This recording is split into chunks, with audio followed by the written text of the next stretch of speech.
ആശാപ്രവർത്തകരുടെ വിഷയം പഠിക്കാൻ സമിതിയെ നിയോഗിച്ച സർക്കാർ. വനിതാ ശിശു വികസന വകുപ്പ് ഡയറക്ടർ ഹരിത വി കുമാർ ചെയർപേഴ്സണായിട്ടുള്ള 5-അംഗ സമിതിയാണ് നിയോഗിച്ചിരിക്കുന്നത്. ആശമാരുടെ ഓണററിയും സേവന കാലാവധി എന്നിവ പഠിച്ച് 3 മാസത്തിനകം റിപ്പോർട്ട് സമർപ്പിക്കാനാണ് നിർദ്ദേശം.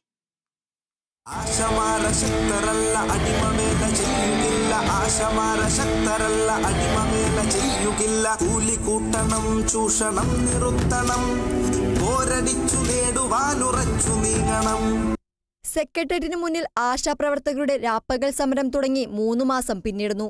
38 ദിവസം മുമ്പ് വിളിച്ച മന്ത്രിതല ചർച്ചയിലാണ് ആശമാരുടെ പ്രശ്നങ്ങൾ പഠിക്കാൻ സമിതിയെ നിയോഗിക്കാമെന്നുള്ള തീരുമാനമുണ്ടായത്. അന്ന് സർക്കാർ നിർദ്ദേശത്തോട് ആശാ സമരസമിതി ഐക്യപ്പെട്ടില്ലെങ്കിലും സമിതി എന്ന തീരുമാനത്തിൽ തന്നെ സർക്കാർ ഉറച്ചു നിൽക്കുകയായിരുന്നു. പക്ഷേ ആ നിർദ്ദേശം ഉത്തരവായി പുറത്തുവരാൻ 1 മാസം വേണ്ടിവന്നു. ആശമാർക്ക് പ്രശ്നങ്ങളുണ്ടെന്നും അത് പരിഹരിക്കപ്പെടേണ്ടതാണെന്നുമുള്ള ബോധ്യം സർക്കാരിന് തങ്ങളുടെ സമരത്തിലൂടെ ഉണ്ടാക്കിക്കൊടുക്കാൻ കഴിഞ്ഞതിൽ സന്തോഷമുണ്ടെന്ന് Kerala ASHA health workers association general secretary MA. Bindu പറഞ്ഞു.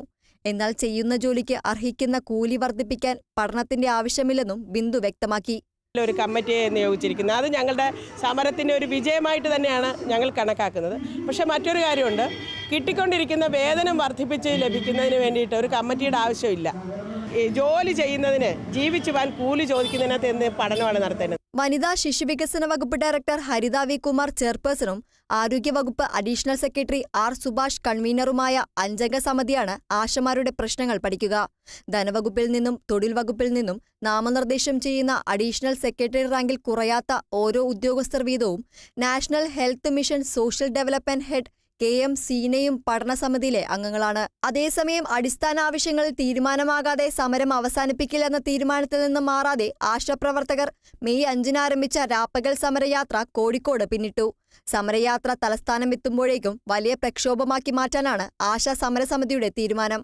Kerala vision news, Thiruvananthapuram.